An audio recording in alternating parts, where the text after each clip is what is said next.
एक बार की बात है, सबल नाम का एक लड़का एक नगर में रहता था। वह अपने जीवन से बहुत निराश था। उनकी निराशा का कारण यह था, वह अब तक अपने जीवन में कुछ भी नहीं कर रहा था। उसके माता पिता उसे ताने मारते थे कि आपके सभी मित्र कुछ न कुछ कर रहे हैं, लेकिन आप अभी भी घर बैठे हैं। दोस्तों के बीच भी अक्सर उनका मजाक उड़ाया जाता था। वह कहीं जाता तो लोग उससे पूछते थे कि आप क्या कर रहे हैं। उसे यह बताने में भी शर्म आ रही थी। वह कुछ नहीं कर रहा है। धीरे धीरे उसने रिश्तेदारों से मिलना जुलना कम कर दिया और लोगों से मिलना भी बंद कर दिया। वह ज्यादातर समय घर पर ही रहता। वह अकेला रहता और भगवान को कोसता रहता और अपनी किस्मत को दोष देता। अब उसे अपना जीवन बोझ लगने लगा था। कभी कभी वह सोचता कि कब वह कुछ करने के योग्य बनेगा, और फिर वह सोचता कि जिंदा रहने से अच्छा मर जाना ठीक है। एक दिन वह अपने नगर की एक गली से गुजर रहा था। तभी उसने देखा कि एक गुरु दुख और परेशानियों पर उपदेश दे रहे हैं। वह भी उसी भीड़ में सबसे पीछे बैठ गया और गुरु के प्रवचन सुनने लगा। गुरु कह रहे थे कि दुख एक शिक्षक की तरह है जो हमें जीवन की सच्चाई दिखाता है और हमें जीने का सही तरीका सिखाता है। आप चाहे तो जिंदगी जीना भी सीख सकते हैं। आप चाहो तो कुछ भी हासिल कर सकते हो, और अगर चाहो तो एक कोने में बैठकर रो सकते हो। इन सभी बातों को सबल ध्यान से सुन रहा था, लेकिन उपदेश की यह बातें पसंद नहीं आई। उसने खड़े होकर कहा कि कुछ भी सिखाने से दुख दूर नहीं होता, इसमें केवल दर्द होता है। दुख की पीड़ा अनंत है।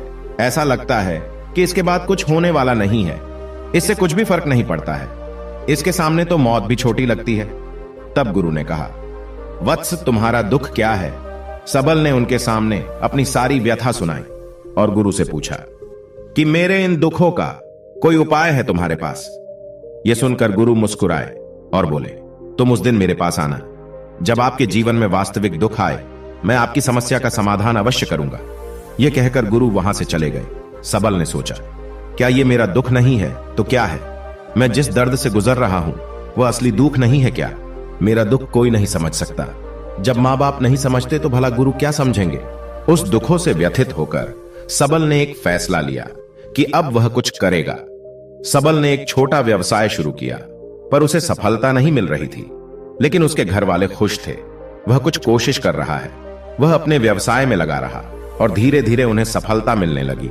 फिर उसने रफ्तार पकड़ी और केवल 3 साल के अंदर ही वह एक बड़ा बिजनेसमैन बन गया। अब सबल के आसपास ऐसे कई लोग थे जो उसकी परवाह करते थे, जो उससे प्यार करते थे। अब उनके परिवार के सदस्य भी उसकी तारीफ करते करते थकते नहीं थे। दिन ब दिन उसके मित्रों की संख्या बढ़ती जा रही थी। अब वह अपनी जिंदगी से बहुत खुश था। उनके कुछ दोस्तों ने उन्हें सलाह दी कि जब तुम एक बड़ा बिजनेसमैन बनकर बहुत खुश हो तो सोचिए आपको कितनी खुशी होगी अगर आप इस शहर और इस राज्य के सबसे बड़े बिजनेसमैन बन जाते तो कितने लोग आपसे जुड़ना चाहेंगे। आपकी कितनी बड़ी ख्याति होगी और स्वयं राजा भी आपसे दोस्ती करना चाहेंगे और जरूरत पड़ने पर आपसे पैसे भी उधार लेंगे। दोस्तों की यह बात सबल के मन में बैठ गई। अब वह और पैसे कमाने की कोशिश करने लगा, लेकिन उसे यह सब बहुत ही जल्दी चाहिए था। वह समय बर्बाद नहीं करना चाहता था। वह अधिकांश समय इन चीजों को प्राप्त करने में लगाने लगा। इसलिए वह ऐसे काम करने लगा जो सही नहीं थे। उसने पैसे उधार लेना शुरू कर दिया। उसके दोस्तों से पैसे की मात्रा और अधिक मुनाफा कमाने के लालच में वह अपने माल में मिलावट करने लगा। उसने अन्य व्यापारियों के खिलाफ भी साजिश रची और उन्हें डराया धमकाया। जैसा उसके दोस्त कहते थे वैसा ही करता था।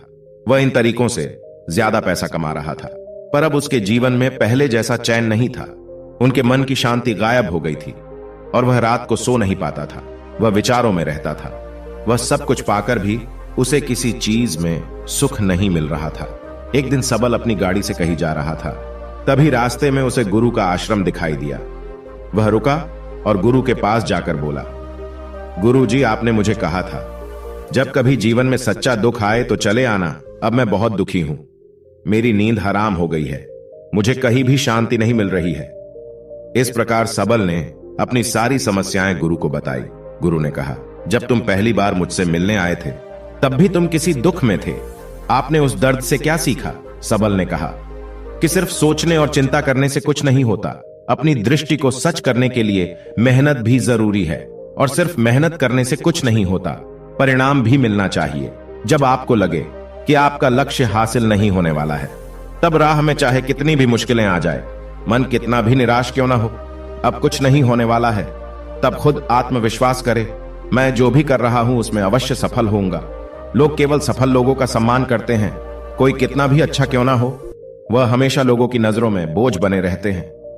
यह सब सुनकर गुरु मुस्कुराए और बोले, यह वास्तविक दुख नहीं है। अपने जीवन में वास्तविक दुख आए तब मेरे पास आना, मैं उसे ठीक कर दूंगा। सबल ने जाते समय गुरु को सोने के सिक्कों से भरा घड़ा भेंट किया। घड़े को देखकर गुरु ने कहा कि यह मेरे किसी काम का नहीं है, उस पेड़ के नीचे गड्ढा खोदकर गाड़ दो। सबल ने घड़े को पेड़ के नीचे दबा दिया। जैसा कि गुरु ने बताया उसने वैसा ही किया और वहां से चला गया। कुछ दिनों से कारोबार ठीक चल रहा था, लेकिन व्यापार के गलत तरीके के कारण धीरे धीरे उसे व्यापार में घाटा होने लगा। उसकी सारी दौलत धीरे धीरे खत्म होने लगी और एक दिन ऐसा भी आया जब उसके पास कुछ भी नहीं बचा और उस पर कर्ज का बोझ चढ़ गया था। परंतु वह निश्चिंत था, क्योंकि उसने अपना सारा कर्ज अपने दोस्तों से लिया था। उसने सोचा था कि उसके दोस्त बुरे वक्त में उनके साथ खड़े रहेंगे, लेकिन ऐसा कुछ नहीं हुआ। जैसे ही बुरा वक्त आया, दोस्त पहले उससे कर्ज मांगने लगे। अगर उसने कर्ज नहीं लौटाया तो उन्होंने उसे जान से मारने की धमकी भी दी। उनके सभी शुभ चिंतक और प्रियजन उससे दूर हो गए। उसके दोस्त जो उसके साथ मस्ती किया करते थे, अब उससे दूर भाग रहे थे। उसका परिवार उसकी गलतियां और कमियां गिनने लगा। उसकी सारी संपत्ति नीलाम हो गई और उसके पास कुछ भी ना बचा।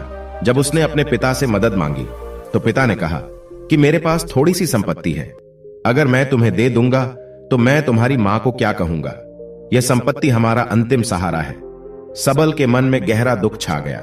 उसके आसपास कोई नहीं था उनके दुख को समझ सके। लोगों के इस विश्वासघात के कारण वह अंदर से टूट चुका था। वह सोचने लगा कि अब जीने का कोई मतलब नहीं है, अब मौत ही मेरा सहारा है। वह आत्महत्या करने के लिए पहाड़ी पर जा रहा था। तब उसे याद आया कि उस गुरु ने उससे कहा था, तब मेरे पास आना जब तुम्हारे जीवन में वास्तविक दुख हो। सबल गुरु के पास गया और अपनी सारी व्यथा सुनाई।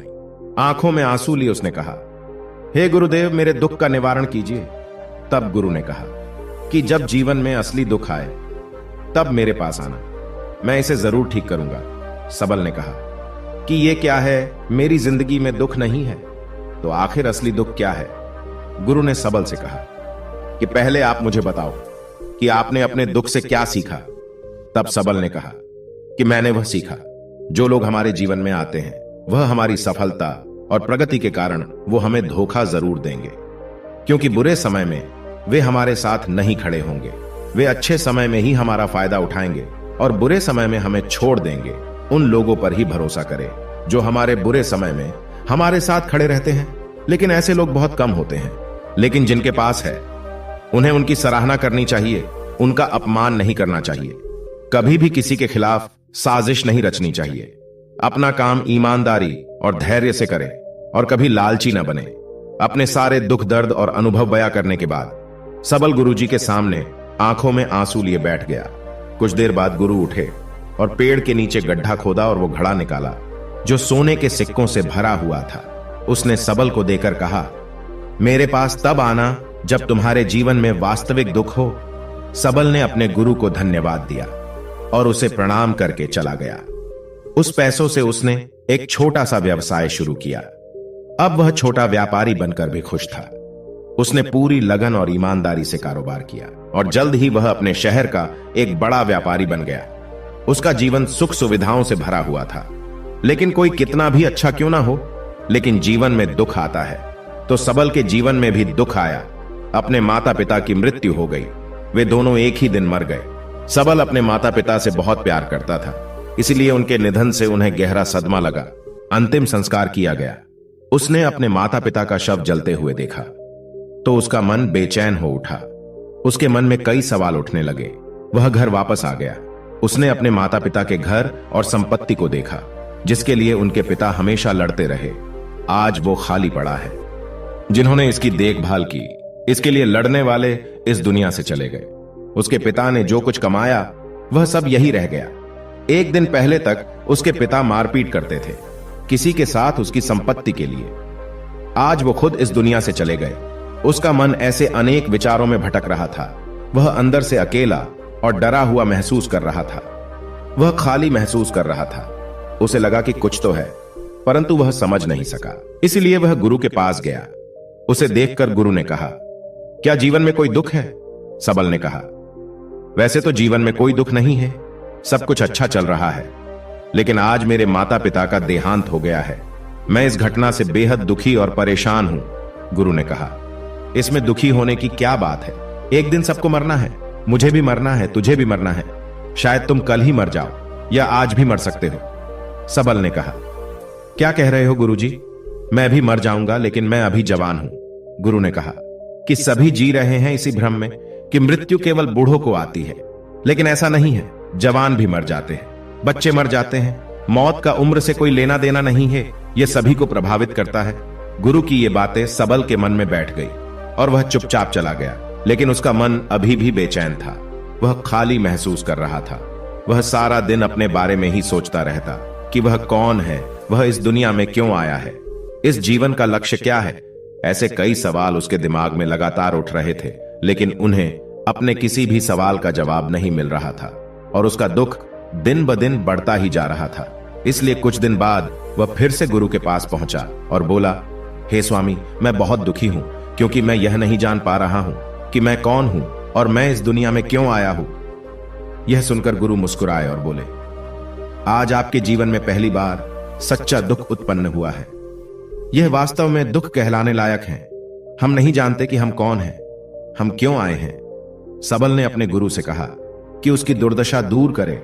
गुरु ने कहा कि हम सभी इंसान हैं, जीवन भर संग्रह करते रहते हैं। सबल ने कहा, कोई भी इंसान अपने साथ कुछ भी नहीं ले जा सकता, वह सिर्फ अकेला ही जाता है। मेरे माता पिता भी अपने साथ कुछ भी नहीं लेकर गए, धन संपत्ति वैभव सब कुछ यहां पर छोड़कर गए। गुरु ने कहा, अब मेरी बात ध्यान से सुनो। इस संसार में हमें जो संग्रह करना चाहिए वह हम नहीं करते, बल्कि चीजें हमारे सामने होती है, लेकिन हम उन्हें देखने की कोशिश नहीं करते। हमें इस दुनिया में जो कुछ भी इकट्ठा करना है वह हम खुद हैं। हमें खुद को जुटाना होगा, ताकि जब हम मरे तो हम एकजुट हो सके और खुद को पहचानने में सक्षम होने के लिए। हम अंदर बटे हुए हैं। हम प्यार, नफरत, गुस्सा, ईर्ष्या में बटे हुए हैं। क्रूरता, धन, स्थिति, प्रतिष्ठा, सम्मान, पहचान, धर्म, जाति, सैकड़ों हजारों ऐसी चीजों और इच्छाओं में हम विभाजित हैं और टुकड़ों में जीवन जी रहे हैं। इस विभाजन के कारण हमारी चेतना कभी एक नहीं हो सकती। हमारी चेतना व शक्ति बिखरी हुई है, इसलिए हमारे पास इतना समय नहीं है, इतनी ऊर्जा नहीं कि हम मुड़ सकते हैं और अपने भीतर देख सकते हैं। वास्तव में धन, सम्मान और सुविधाओं के अभाव को लोग दुख समझते हैं और जीवन भर के लिए इसे दुख कहकर रोते रहते हैं और समाधान खोजने का प्रयास करते रहते हैं। उन्हें अपना समाधान कभी नहीं मिलेगा, क्योंकि जिसे लोग दुख कहते हैं वह वास्तविक दुख नहीं है। यह सिर्फ एक आदमी की इच्छा है। उसकी इच्छा कभी पूरी नहीं होती, इसीलिए व्यक्ति को कभी उनके प्रश्नों का समाधान नहीं मिलता। इसलिए इन सब से परे यदि आप अपने दुखों का परम समाधान चाहते हैं तो सबसे पहले खुद को समेटना होगा। इस दुनिया से अपनी ऊर्जा वापस ले लो और इकट्ठा करो। अपने आप पर ध्यान केंद्रित करो, स्वयं पर ध्यान दो। अपने मृत्यु से पहले अपने आप को जानने की कोशिश करो। बिखरो मत, सबल ने कहा। गुरुजी, क्या हम इस संसार को छोड़ दें? हमारी सभी इच्छाओं को मार देना चाहिए। किसी से प्रेम नहीं करना चाहिए, धन संग्रह नहीं करना चाहिए, सम्मान की आशा छोड़ देनी चाहिए। गुरु ने कहा कि भावनाओं और इच्छाओं से ऐसे बिखरे हुए मनुष्य में से बाहर निकल आओ, जैसे कोई पत्थर पहाड़ से अलग होकर गिरे तो जिस पर पर्वत का कोई कंट्रोल नहीं होता सिवाय देखने या परेशान होना और कुछ खोना। ठीक वैसे ही बिखरे हुए मनुष्य की इच्छाएं बेकाबू और दर्दनाक है। उसका अनियंत्रित मन इच्छा करता रहता है और कल्पना करता रहता है और यह दुख देता है। लेकिन जब एक व्यक्ति अपने मन को एकत्र करता है तो वह जो कुछ भी करता है वह उसके नियंत्रण में होता है। फिर उसकी इच्छा से इच्छाएं भी उत्पन्न होती है। फिर सबल ने कहा कि आपने मेरे असली दुख का समाधान कर दिया। आपका बहुत बहुत धन्यवाद। अब से मैं खुद को समेटने और खुद को तलाशने की कोशिश करूंगा। गुरु ने कहा कि मानव शरीर में बहुत ऊर्जा और शक्ति है, लेकिन यह फालतू के कामों में बटा हुआ है, बेकार की बातों में लगा हुआ है। यह एक बहुत ही शक्तिशाली मशीन की तरह है और वह बिना सोचे समझे अपनी शक्ति बर्बाद कर रहा है। और बिना किसी नियंत्रण के। इसीलिए इस शक्ति पर ध्यान दे, अपनी चेतना